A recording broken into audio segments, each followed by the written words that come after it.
मोदी की हैट्रिक के लिए यूपी में पिछड़ों को आगे रखेगी भाजपा, राष्ट्रीय कार्यकारिणी में कवायद। यह कहावत बहुत पुरानी है कि दिल्ली की सत्ता का रास्ता लखनऊ से होकर जाता है, लेकिन 2014 के बाद से भाजपा की लगातार जीत से यह सिद्ध हो गया कि यूपी के पिछड़े और अति पिछड़े वोट बैंक को साधे बिना प्रदेश और केंद्र की सत्ता पर काबिज होना मुश्किल है।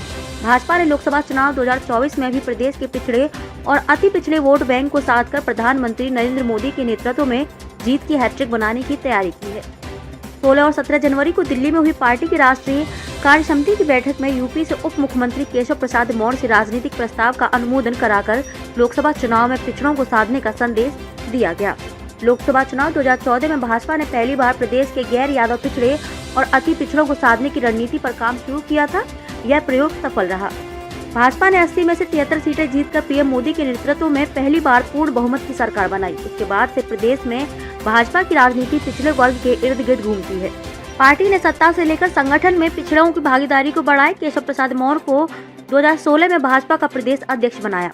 पिछड़े वोट बैंक के बूते पार्टी ने 2017 में रिकॉर्ड सीटों के साथ यूपी में सरकार बनाई।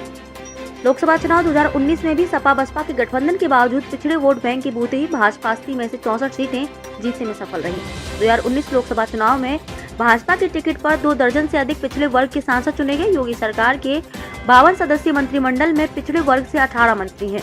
2022 विधानसभा चुनाव में पार्टी ने 137 सीटों पर पिछड़े वर्ग के प्रत्याशी उतारे थे। इनमें से 89 चुनाव जीते।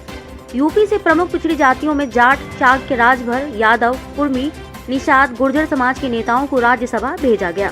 राष्ट्रीय कार्यकारिणी की बैठक के साथ ही भाजपा ने लोकसभा चुनाव का शंखनाद कर दिया है। ऐसे में यूपी में जीत का सिलसिला बरकरार रखने के लिए पार्टी ने पिछड़ों को साधे रखने की भी रणनीति अपनाई है।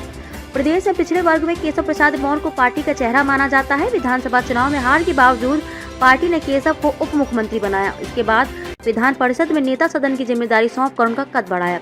अब राष्ट्रीय कार्यकारिणी की बैठक में केशव से राजनीतिक प्रस्ताव का अनुमोदन कराकर भी पार्टी ने यूपी में यह संदेश देने की कोशिश की है कि पिछड़ा वर्ग पार्टी के केंद्र में है। जानकारों का मानना है कि यूपी में निकाय चुनाव में ओबीसी आरक्षण पर उच्च न्यायालय की रोक से पिछड़े और अति पिछड़े वर्ग में नाराजगी है।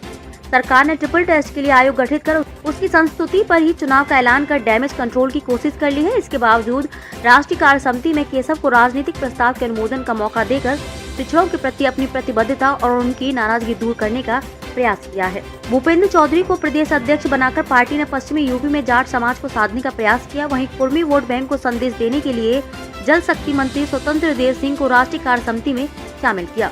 जानकार मानते हैं कि पिछड़े वर्ग को साधकर पार्टी 2024 में सिर्फ मोदी सरकार की हैट्रिक बनाना चाहती है, बल्कि 50% से अधिक वोट हासिल कर मिशन 75 को पूरा करना चाहती है।